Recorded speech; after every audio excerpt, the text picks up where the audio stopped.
जय हिंद साथियों, जय हिंद। मैं मोनू मौर्य आपका स्वागत करता हूँ माय यूट्यूब चैनल में। जैसा कि आज का हमारा टॉपिक है नसीब, यानी नसीब क्या है और नसीब कैसे होता है और क्यों होता है। ठीक है, नसीब से क्या फ़ायदा है, नसीब से क्या नुकसान है, आज हम सभी टॉपिक पे टिप्पणी करेंगे। ठीक है, तो आइए चलते हैं।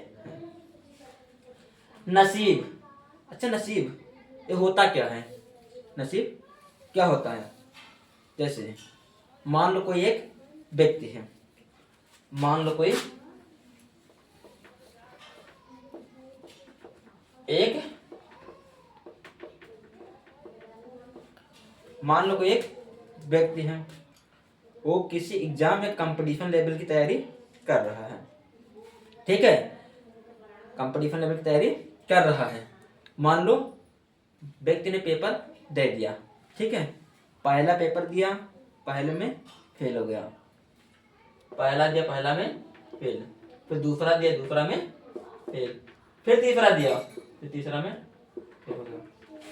यानी कहने का मतलब हमारा ये है, पहला पेपर दिया पहले में फेल है, दूसरा दिया दूसरे में फेल है, तीसरा दिया तीसरे में फेल है। अब अब अब इस व्यक्ति को आप क्या कहेंगे, अब इस व्यक्ति को आप क्या कहेंगे। अगर इससे यह ना कहा जाए कि तुम्हारे नसीब में नहीं था पास होने के लिए तो आप पास नहीं हुए। अगर इस व्यक्ति से कह दिया जाए तुम्हारे भाई नसीब में नहीं था तुम नहीं पास हुए, हमारे नसीब में था तो हम पास हो गए, तुम्हारे नसीब में नहीं था तुम पास नहीं हुए, हमारे में था हो गए। ये व्यक्ति अगर व्यक्ति को कहेंगे तब व्यक्ति की जाके कुछ राहत मिलेगी, तभी व्यक्ति को राहत दिलाना संभव है। हाँ, अगर यही टॉपिक इसे घुमा फिरा के उल्टा कह दिया जाए, यही चीज इसे घुमाकर उल्टा कह दिया जाए, उल्टा का मतलब ये है, एक व्यक्ति से कह दिया जाए नहीं पास हुए, नकारा हो गए, पढ़ते नहीं थे, ये है वो है, ऐसा अगर कह दिया जाए तो ये व्यक्ति हो सकता है डिप्रेशन का शिकार हो जाए, या हो सकता है सुसाइड कर ले, हो सकता है ये व्यक्ति आत्महत्या कर ले, या हो सकता है सुसाइड कर ले। ठीक है, हाँ ये भी हो सकता है कि व्यक्ति मेहनत से तैयारी ना किया हो, मेहनत से तैयारी ना किया हो, फिर भी पेपर दे दिया हो, फिर भी पेपर दे दिया।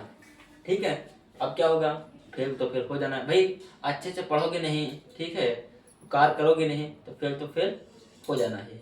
हाँ, अब मान लो व्यक्ति पढ़ा भी, तन मन धन लगा के पढ़ा भी, फिर पढ़ा भी, पढ़ाई की, ठीक, इसके बाद फेल हो गया, इसके बाद फेल हो गया, तो व्यक्ति को आप राहत देने के लिए क्या कहेंगे, तुम नकारा हो, तुम आवारा हो, क्या कहोगे।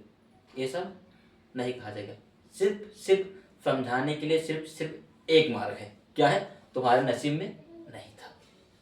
अगर तुम्हारे नसीब में होता तो तुम्हें मिल जाता, तुम्हारे नसीब में नहीं था तुम्हें नहीं मिला। समझिए, ये पहले व्यक्ति हैं, ये दूसरे व्यक्ति हैं। अब पहला व्यक्ति मान लो कोई पेपर देता है, पास हो जाता है, पहला व्यक्ति कोई पेपर देता है पास हो जाता है, और दूसरा व्यक्ति कोई पेपर देता है फेल हो जाता है। समझिए, दूसरा व्यक्ति कोई पेपर दिया, ये फेल हो गया, ठीक, अब क्या, अब भाई ये पास हो गए ये फेल हो गए, तो इनको इससे ईर्ष्या होगी, यानी जलन होगी, 2 नंबर वाले को 1 नंबर से जलन होगी। क्यों जलन होगी, क्योंकि वो पास हो गया, ठीक है, वो सकता है किसी अच्छे पोस्ट पे जाए, या हो सकता है अच्छी इनकम वाली जॉब पा जाए, ठीक है, पास हो गया। अब जो दूसरा नंबर वाला व्यक्ति है, इनको ईर्ष्या जलन घृणा भी होगी, ठीक है। तब तब अगर इनको समझाना तो कैसे समझाएंगे कि तुम मेहनत तो पढ़ाई नहीं किए थे, ये नहीं किए थे, वो नहीं किए थे, ऐसे हो सकता है इनके बात समझ में ना आए।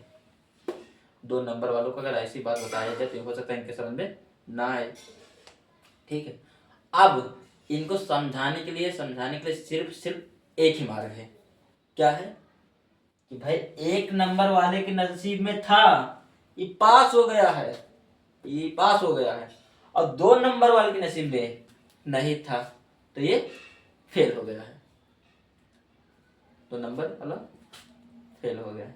तो वह मैं यही कहना चाहता हूँ कि किसी व्यक्ति को अगर समझाना है, मान लो कोई कार्य किया, वो कार्य में असफल हो गया, तो सिर्फ एक ही तरीका है समझाने का, कि आपके नसीब में नहीं था। सब लोग तुक्का लगाते हैं, मैं भी तुक्का लगा रहा हूँ कि नसीब होता है कि नहीं होता है। सब तुम भी तुक्का लगाते हो नसीब होता है तो कैसे होता है, वो भी तुक्का लगाते हैं नसीब होता है तो क्या होता है। सभी लोग अपनी जगह तुक्का लगा रहे हैं। हाँ, मैं ये जरूर कहना चाहता हूँ कि तन मन धन से, तीनों से लगा के अच्छा से किया गया कार्य कभी असफल नहीं होता है।